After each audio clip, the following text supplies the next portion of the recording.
Hard to see him going down and ultimately suffering the season-ending injury. They weren't the stars that they've been this year. They weren't the best players at their position. Yeah, so those were our AFC champions. We're going to have a new AFC champion this year. But there's no doubt in my mind, like you said in the tweet, this guy will be back. You remember in our last video when I told you that the Chiefs' playoff hopes were hanging by a thread, that their season was on life support? Well, I need you to sit down for this one, because what just happened at Arrowhead Stadium is somehow worse than anything we could have predicted. The Kansas City Chiefs are officially eliminated from the playoffs. It's the first time since 2014, the first time in the entire Patrick Mahomes era. But that's not even the headline, because late in the fourth quarter with under 2 minutes left, trying desperately to lead a comeback against the Chargers, Patrick Mahomes went down. He grabbed his left knee, stayed on the turf for what felt like forever, and then had to be helped off the field with a towel over his head. The MRI came back and it confirmed every Chiefs fan's worst nightmare: a torn ACL. Season over. And here's the real question that nobody wants to ask. Could this affect next year too? Let me show you Mahomes' tweet right after his diagnosis. Mahomes wrote, "Don't know why this had to happen, and not going to lie, it hurts. But all we can do right now is trust in God and attack every single day over and over again. Thank you, Chiefs Kingdom, for always supporting me, and for everyone who has reached out and sent prayers. I will be back. I will be back." Those are 3 words that every Kansas City Chiefs fan is clinging to right now. But here's the thing. ACL tears for quarterbacks aren't what they used to be, and we're going to break down exactly what this means for Mahomes, for this franchise, and for the entire AFC, because what you're witnessing right now might be the single darkest moment in the history of the Chiefs dynasty. So let's get to it. Real quick before we get to the content, just a brief announcement. Today's video is sponsored by Prize Picks. If you followed my kicker play from my Instagram or the WAP group chat yesterday, then congratulations on 2xing your money. I'm gonna give you a play for tonight. So first, sign up for Prize Picks using my promo code microphone so you can get $50 when you make a play of $5 or more. And then tail this pick. For Monday Night Football, I have Devon Achane getting at least 80 rushing yards, and I have Aaron Rodgers throwing for at least 212 passing yards. I'm putting down $35 to potentially make $105. I give additional plays in the WAP link in the description down below and on my Instagram at @TheFlightMike. And thank you, Prize Picks, for sponsoring today's video. Mic check 1 2 1 2. What's going on, everybody? Let me set the scene for you. The Chiefs are sitting at 6 and 7. Oh my god, so funny. I promise you that's the last one. The Chiefs are sitting at 6 and 7 after getting embarrassed by the Texans a week earlier. Patrick Mahomes had the worst game of his career in that one. 14 of 33, 3 interceptions, 0 touchdowns, a 19.8 passer rating, the lowest numbers he's ever posted as a starter. And now they're hosting the Chargers in what everyone knew was a must-win. Not a nice-to-have situation, an actual mathematical must-win situation. And the Chiefs actually started this game looking like the Chiefs. Mahomes opened the drive with a beautiful 12-yard scramble into the end zone on the opening drive. Harrison Butker added a field goal, then another one, and suddenly Kansas City was up 13-3 with 38 seconds left before halftime. The crowd at Arrowhead was back into it. You could feel the energy. This was the team that had won 3 Super Bowls, making another late season push. And then the Chargers reminded everyone why Jim Harbaugh's team is 10-4 and headed to the playoffs. Justin Herbert, playing with a broken left hand by the way, put together a quick 60-yard touchdown drive right before the half. Keandre Lambert-Smith caught his first career touchdown, and just like that, the Chargers were back in it. Cameron Dicker tied it in the third quarter, then put LA ahead with a 49-yarder in the fourth. 16-13 Chargers with the clock winding down. Now here's where it gets brutal. The Chiefs had chances, multiple chances. Dion Henley picked off Mahomes at the 1-yard line on what would have been a go-ahead score. The defense forced a punt, and with about 2 minutes left down 3 points, Patrick Mahomes had the ball with a chance to at least send this thing into overtime. Just after the 2-minute warning, on 1st and 10, from the Chargers' 46-yard line, everything changed. Mahomes rolled out to his right, trying to extend the play like he's done 1,000 times before. Deshaun Hand got a hold of him, and as Mahomes tried to throw the ball away, his left knee bent awkwardly. He went down immediately, clutching his knee, screaming in pain. The play didn't even count. There was a holding penalty on Chu Godric, but none of that mattered. Mahomes stayed on the turf for what felt like an eternity as teammates kneeled around him. He eventually got up, walked off under his own power, went to the medical tent, and then that image. Mahomes with a towel draped over his head, being helped down the tunnel by 2 trainers. Gardner Minshew came in, threw 3 completions to move the ball to field goal range, and then threw a game-ending interception to Derwin Derwin James. Chiefs lose 16-13. Season over, and somehow that loss isn't even the worst part of the day. Andy Reid stepped up to the podium after the game looking like he'd aged 10 years in 3 hours. When reporters asked him about Mahomes' injury, Reid didn't sugarcoat it. All right, as far as the injuries go, Patrick hurt his left knee.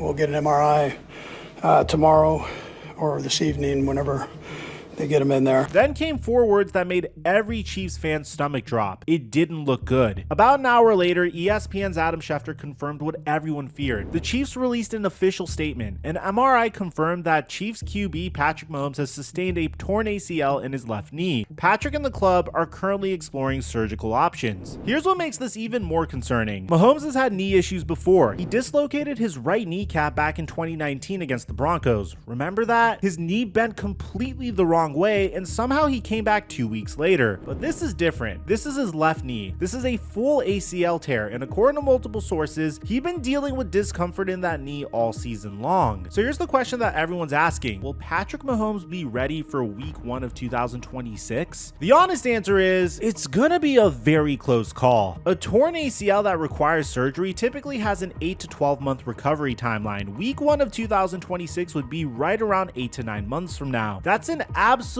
aggressive end of the recovery window. Now, before Chiefs fans completely spiral, let me give you some historical context that might help you sleep at night. Tom Brady famously tore his ACL and MCL in week 1 of the 2008 season against the Chiefs. Ironically enough, he was 31 years old at the time. The next season, he came back and led the Patriots to a 10-6 record. The following year, he won MVP. And oh, by the way, he went on to win 4 more Super Bowls after that ACL tear. ACL surgery and rehabilitation has come a long way since 2008. The procedures are more advanced, the rehab protocols are better understood, and the success rate for quarterbacks returning to full form is actually pretty encouraging. Brady's surgeon, Dr. Neil Elatrash, pioneered a lot of the techniques that are now standard, and modern quarterbacks like Carson Wentz, who tore his ACL in December of 2017, was back on the field for week 3 of the following season, though in Carson Wentz's case, he wasn't quite the same. But here's the thing that should give Chiefs fans some hope. Mahomes is 30 years old. He's still in his prime. He's got access to the best medical care in the world. And unlike some of the quarterbacks who've struggled after ACL tears, Mahomes' game isn't built entirely on athleticism. Yeah, he scrambles and extends plays, but his pocket presence, his arm talent, his ability to read defenses, that doesn't go away because of a knee injury. If anything, this might force him to become even more of a pure pocket passer, which could extend his career. The realistic timeline, if Mahomes has surgery in the next week or 2, he's looking at May or June before he's cleared for any real football activities. Training camp in July would be aggressive, but not impossible. Week 1 availability is possible, but the Chiefs might be smart to give him a few more weeks. Either way, we're looking at a situation where the 2026 season could start without Mahomes at 100%, even if he's technically cleared to play. So what do the Chiefs do now? They've got 3 games left. The Titans, home against the Broncos on Christmas Day, and at the Raiders to close the season. And with the playoff hopes officially dead, this is about one thing and one thing only: getting through these games without any more injuries. Gardner Minshew is going to start these games. Look, Minshew isn't Mahomes. Nobody is. But he's a solid veteran backup who started 46 games in his NFL career. Bro was actually a Pro Bowler with the Colts in 2023. He knows how to run an Andy Reid offense. But the real question for these final 3 games is what happens with the rest of the roster. Do you sit Chris Jones, who's been dealing with injuries himself? Do you limit Travis Kelce's snaps? Do you give the young guys more playing time to evaluate what you have going forward? Because let's be real, these games don't matter for the standings anymore. They matter for roster evaluation and injury prevention. Speaking of Kelce, this might have just accelerated the biggest question hanging over this franchise. Travis Kelce is 36 years old. He's in the final year of his contract, and just a few weeks ago, he told reporters that he'll make a decision on retirement after the season, early enough that the Chiefs have time to plan for free agency and the draft. Now think about this from Kelce's perspective. He came back this season specifically because of that bitter Super Bowl loss to the Eagles. He wanted one more shot at a championship. He lost weight, got in better shape, and said winning a title was the only way he'd consider the season successful. That's not happening now. The Chiefs won't even make the playoffs. And now his quarterback, his best friend, The guy he's won 3 Super Bowls with just tore his ACL and might not be fully healthy until midway through next season. If you're Kelce, do you really want to come back at 37 years old to play with a recovering Mahomes on a team that might be retooling, or do you call it a career after 13 incredible seasons? After the Texans lost last week, Kelce walked off the field with his helmet still on all the way to the locker room. Fans noticed, analysts noticed, and Mike Florio said what everyone was thinking. The through line for everything Travis Kelce is saying is he's not the guy he used to be. Father time is winning. Just 2 weeks ago, Mahomes was asked about Kelce's future and gave an answer that hit differently now. Every season that I've had with him these last few years, I try to cherish because you never know. He got himself in great shape this year and he's played great football and he'll have the option to do whatever he wants to do after this season. But I know one thing is he'll give everything he has the rest of the season to try to give us a chance to make a playoff run. Let's zoom out for a second and really talk about what we just witnessed. The Kansas City Chiefs made the playoffs 10 straight years from 2015 to 2024. That was the second longest playoff streak in NFL history, 1 year shy of the Patriots record. They won 9 straight AFC West titles. They went to 5 of the last 6 Super Bowls, winning 3 of them. They were this close to becoming the first team to three-peat in the Super Bowl era. And now they're 6-8, eliminated from playoff contention, and their franchise quarterback just suffered the most significant injury of his career. The last time the Chiefs missed the playoffs, Patrick Mahomes was a freshman in high school. Alex Smith was the quarterback. Travis Kelce was in his second year and hadn't even become a full-time starter yet. That's how long the streak was. That's how dominant this franchise had become. Now here's the thing about dynasties, and I touched on this in our first Chiefs video. They don't die all at once. They erode. Key players get older, the salary cap catches up to you, the supporting cast gets weaker, the competition gets better, and eventually, even having a generational talent at quarterback isn't enough to overcome all of that. And look at what the Chiefs are dealing with. Chris Jones, who signed that massive 5-year, $158 million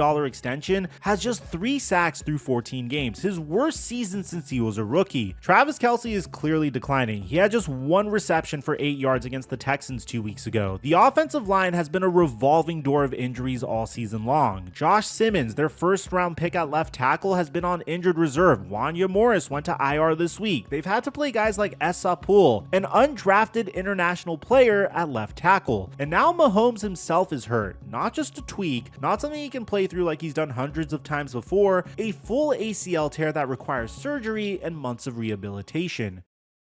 So what does Kansas City do now? Because this offseason is going to be the most consequential one this franchise has faced in over a decade. First, they need to figure out the Kelce situation. If he retires, they need to plan at tight end. If he comes back, they need to figure out his role because he's clearly not the same player he was even 2 years ago. Either way, that's a massive decision that affects everything else they do. Second, they need to fix that offensive line. Josh Simmons will presumably be healthy by next season, but 1 tackle isn't enough. They need depth. They need reliability.